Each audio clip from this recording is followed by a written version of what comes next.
அனைத்து நண்பர்களுக்கும் வணக்கம். இன்றைக்கி இந்த வீடியோவில் எதை பற்றி பார்க்க போகிறோன்னா, 2 டே சீரியல் ரிவ்யூ கௌரி கௌரி சீரியலில் அடுத்தடுத்து என்னென்ன சுவாரஸ்யமான நிகழ்வுலாம் நடக்க போகுது தான் இன்றைக்கி இந்த வீடியோவில் பார்க்க போகிறோம்.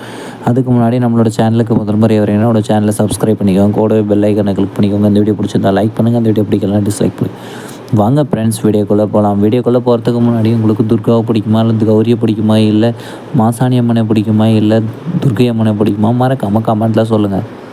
நம்மளோட துர்கா கௌரியம்மன் கோயிலில் அருள் வந்து ஆடி சொன்ன வாக்குப்படி நம்மளோட டிஎஸ்பி நந்தினிக்கு சில விஷயத்தை நிரூபிக்கிறதுக்காக மாசாணி அம்மன் திருவிளையாடலை தன்னோட ஸ்டேஷன்லேயே ஆரம்பிச்சிருச்சு.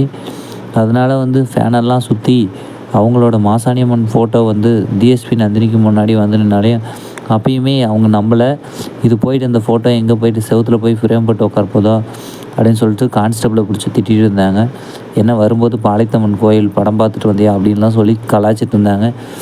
இதெல்லாம் ஒரு பக்கம் அப்படி இருந்தாலும் கடைசியில் டிஎஸ்பி நந்தினி மேடமே ஆச்சரியப்படுற அளவுக்கு அம்மன் ஃபோட்டோ போய் செவுத்தில் போய் நல்லா அருமையாக ஒட்டி எல்லா போலீஸ்காரங்களும் கையெடுத்து கும்பிட்ற அளவுக்கு கொண்டு போயிடுச்சு. கடைசியில் நம்மளோட டிஎஸ்பி நந்தினி அப்பயுமே நம்பாமல் இருந்து கடைசியில் ஒரு பேப்பர் வந்து கைக்கு சிக்கி கோயில் விஷயமான அந்த பேப்பர் பஞ்சலோக விக்கிரகம் போல் காய்ச்சி வந்துச்சு. அதுக்கப்புறமேட்டுக்கு தான் நம்மளோட டிஎஸ்பி நந்தினி நம்ப ஆரம்பித்தாங்க. துர்கா சொன்ன மாதிரியே நடக்குது, இது என்ன ஆச்சரியமாக இருக்குது அப்படின்னு சொல்லிட்டு. ஓகே ஃப்ரெண்ட்ஸ், இந்த வீடியோ பிடிச்சிருந்தா லைக் பண்ணுங்கள், இந்த வீடியோ பிடிக்கலாம் டிஸ்லைக் பண்ணுங்கள். நம்மளோட சேனலை சப்ஸ்கிரைப் பண்ணிக்கோங்க, பெல் ஐக்கனை கிளிக் பண்ணிக்கோங்க. தேங்க்யூ ஃபார் வாட்சிங் ஃப்ரெண்ட்ஸ்.